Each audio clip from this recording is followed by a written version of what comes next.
दूं कि कम्युनलिज्म 2014 में पैदा नहीं हुआ, क्रिमिनल जस्टिस सिस्टम में हमेशा दिख रहा था। जो मलियाना हुआ वो कांग्रेस का राज था, भूले नहीं हम लोग, ये सब भूले नहीं। जो लेट 80s में जो दंगे हुए, और मैं आपको बस सिंपल डिस्क्रिप्शन देती हूँ, शारजील की बात करेंगे लेकिन 5 मिनट में अपनी बात रख दूँ। एक रोड थी, एक तरफ मिडिल क्लास हिंदू मोहल्ला था, दूसरी तरफ बस्ती थी जहाँ जो वीवर्स बुनकर रहते थे, ज़्यादातर छोटे छोटे घेटो इलाके में बस्ती थी। हिंदू लोग अपना वहाँ तब तक जब हम पहुँचे तो लोग बाहर आ गए थे और टैंक वैंक चल रहे थे, पुलिस बहुत थी, और वो कह रहे थे नहीं नहीं आप लोग वहाँ मत जाइए, मुसलमान आपको मार देंगे। हम लोग अपनी सुरक्षा के लिए डे पेट्रोल, नाइट पेट्रोल सब कर रहे हैं, मार डालेंगे मार डालेंगे। जो भी हुआ, और पुलिस वाले भी आप उधर मत जाइए, आपको मार डालेंगे। फिर जो भी हुआ, हम लोग रिपोर्टर थे तो हम लोग दूसरे रास्ते से अंदर गए। वहाँ कोई मुसलमान मर्द बचा ही नहीं था, सबको उठा के पुलिस ले गई थी। वहाँ सिर्फ एक बुज़ुर्ग मिले थे, कुछ महिलाएं मिली थी, ख़वातीन मिली थी, बच्चे निकले डरे हुए। छोटी छोटी गलियों में बुलेट मार्क्स, पता नहीं कैसे हाथ को जगह मिली कि आप फायर करें उन गलियों में, छोटी छोटी गलियों में, कच्चे घरों में बुलेट मार्क्स, और सब गायब हो गए थे। और ये थे वो लोग जो हमको मार डालेंगे, इज़्ज़त लूट लेंगे, ये थे, ये जो बचे हुए थे जो लोग मलियाना में। जो भी हुआ बाद में, जो हमारे जिनके साथ में गई थी वो इंडियन एक्सप्रेस में काम कर रहे थे। उस ज़माने के जो एडिटर थे वो उस वक्त राइट विंग अलाइनमेंट बहुत ज़बरदस्त था, नाम आप लोग खुद रिसर्च कर लीजिए। स्टोरी दी गई, बाद में बॉडीज़ निकली कनाल से, वही मर्द जो उठा के ले गए। तो ये सब लिख के दिया कि people have been picked up by the PAC, all of that, nothing was carried by the paper even back then. And फिर टाइम्स ऑफ इंडिया में शायद स्टोरी निकली कि उस ज़माने में टीवी नहीं था, सोशल मीडिया नहीं था, हम दूसरी दौर की बात कर रहे थे। जो अखबार छापता था वो, उसमें बहुत इम्पोर्टेंस था। तो टाइम्स ऑफ इंडिया में शायद स्टोरी आई कि bodies are coming out of the canal. Anyway, so communalism 2014 में इन्वेंट नहीं हुआ। क्रिमिनल जस्टिस सिस्टम सालों से बहुत खौफनाक, बहुत प्रेजुडिस तरीके से, जिस तरह की कहानी आपने बताई, महाराष्ट्र में इतने केसेस थे दंगों के बाद, लोगों को सालों कोई स्लिम एविडेंस, बस बम फूटा है तो हम लोगों को उठा के ले जाएंगे। कोई बहुत सारे केसेस हुए, शायद एक कुछ लोगों ने फिल्म भी बनाई है, एक लड़के ने उसके बारे में। ये सब हुआ, लेकिन फिर भी और आजकल कुछ लोग लिखते हैं कि भाई मुसलमानों को घर नहीं मिलता, तब भी नहीं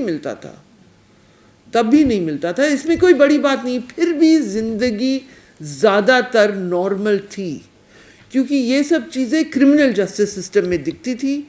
अब लोग घूम फिर के प्राउडली डिक्लेयर कर रहे हैं कि वो मुसलमानों को यहाँ से निकालेंगे, वहाँ से निकालेंगे। अब इंस्टीट्यूशनली पब्लिक डिक्लेरेशन फ़ायदा होता है। अगर आप कहें कि हम मुसलमानों से इतना नफ़रत कर रहे हैं, तब वो सिचुएशन नहीं थी। और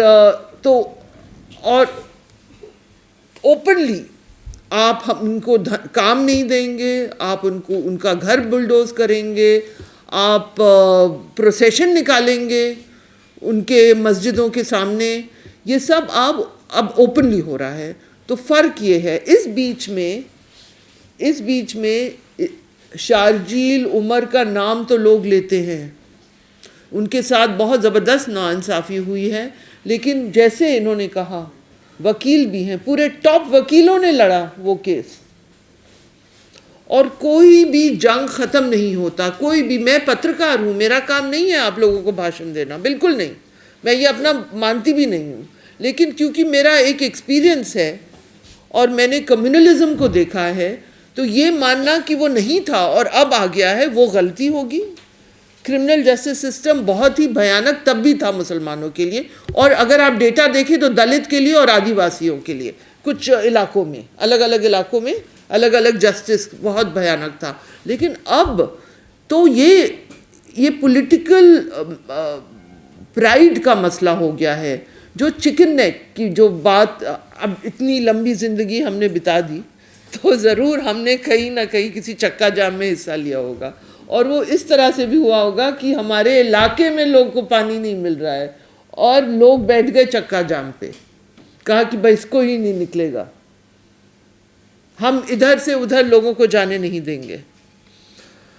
ये भी एक तो ये जो, और वही शारजील इमाम जिसका most inflammatory I think is the चक्का जाम, यू आर द लॉयर, कि उन्होंने कहा कि वो चिकन नेक, अब उस चिकन नेक से हम लोग चलते हैं, उस पार पहुंचते हैं तो वहाँ के चीफ मिनिस्टर तो वाह क्या बयान दे रहे हैं, constitutionally suppose to be the look after all citizens equally. पैसे मत दो मियाँ लोग को, अगर 5 रुपये का बिल है तो अब 4 दो, उनको भगाएंगे हम, और 4 लाख ऐसे सजेस्ट किया है कि उनको हम वोटर रोल से हटाएंगे। वैसे वो भी आजकल कंपटीशन चल रहा है, उत्तराखंड के भी मुख्यमंत्री हैं, उन्होंने भी काफ़ी चीज़ें कह दी हैं और करा दी हैं पॉलिसी के लेवल पे। हो सकता है उड़ीसा में भी अब एक लेबॉरेटरी बन रही है, हालांकि मुसलमान कम हैं। अब आप लोग गौर करिए, एक ज़माने में कहते थे कि बहुत मुसलमान हैं, अब वो हमको ओवरटेक कर देंगे, अब जहाँ बहुत कम है वहाँ पे नई लेबॉरेटरीज़ बन रही हैं। तो ये सब मैंने जनरल बात कर दी, क्योंकि मैं आप लोगों को कुछ इंस्पायर भी नहीं कर सकती, मैं कुछ कहना, मैं बस पर्सपेक्टिव डाल रही हूँ, क्योंकि इतने सालों से मैंने काम किया। फिर जब बाबरी मस्जिद, जब मैंने अपना करियर शुरू कर दिया था, तो बाबरी मस्जिद गिरने के बाद 2 साल मैंने हिंदुस्तान का दौरा किया।